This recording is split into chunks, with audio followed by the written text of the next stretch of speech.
Hello po, magandang araw po sa inyong lahat. So ngayon po ay maaga po tayong dumating dito sa airport. Ang flight po natin ay mamayang 9 PM, so dumating po tayo dito sa airport ng 2 PM.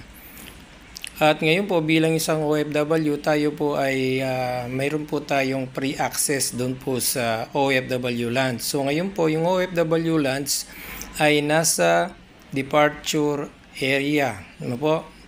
So ito po, papunta na po tayo ngayon sa departure area na kung saan nandun po yung OFW Lounge. So ang OFW Lounge ay pwede po pumasok dito yung katulad nating OFW.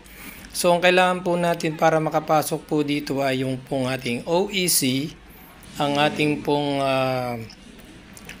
ticket at saka po yung ating passport. So ito po ay isang benepisyo para sa OFW.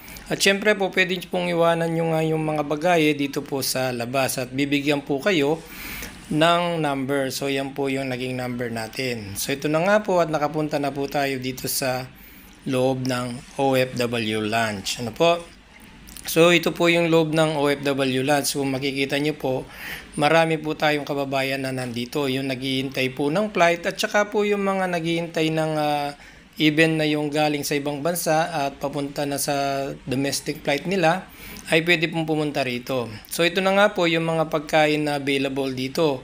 Mayroon po silang mga crackers, mayroon pong nuts, mayroon pong mga tinapay, kalamay, at mayroon din pong mga sandwiches dito. Yung mga sandwiches po rito ay may kasama na pong palaman. Napakasarap po nito mga kababayan. So ito po yung available na food dito. At hindi po mawawala yung syempre yung paborito po natin. Ito po yung paborito natin na arroz caldo. Ano po? Combination po ng mayroon po siyang bawang, tsaka po yung itlog na maalat. Ano po, napakasarap po nito. Makakadalawang order ka po nito busog na busog ka. So malaki yung kaginawaan po ito sa lahat ng mga OFW katulad ko po na maghihintay pa po dito hanggang 9:30 PM ng gabi. At sa kabila po nito, mayroon naman po mga charger na kung saan na pwede po kayo mag-charge. Ano po?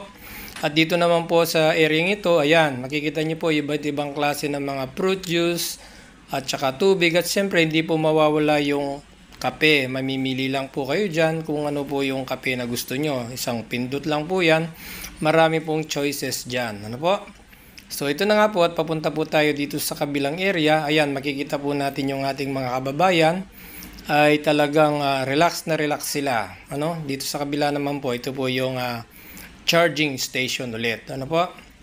At syempre, ito, ang susunod naman po ay yung pong, ito po yung naging pagkain natin. At kung OFW po kayo at wala pa po kayong OWA, e-card, dito po, pumila lang po kayo dito. I-present nyo lang po dito yung OEC at makukuha nyo na po yung e-card nyo. Napakadali po, aabot lang po ito ng 5 minutes. So ito po yung naging OWA e-card natin. Okay po, so ito po ay isang government ID na po. Magagamit po natin sa kahit anong transaksyon na kailangan po pang ID natin. So muli marami pong salamat at sana sa lahat ng mga OFW dapat alam niyo po ito na pwede po tayong makapunta rito at makapagpahinga bago yung susunod na flight natin. At syempre ito na nga po at 9:30 po yung flight natin, alas 4 po ay pumili na po tayo dito. Okay po, maraming salamat po at maligayang paglalakbay sa ating lahat.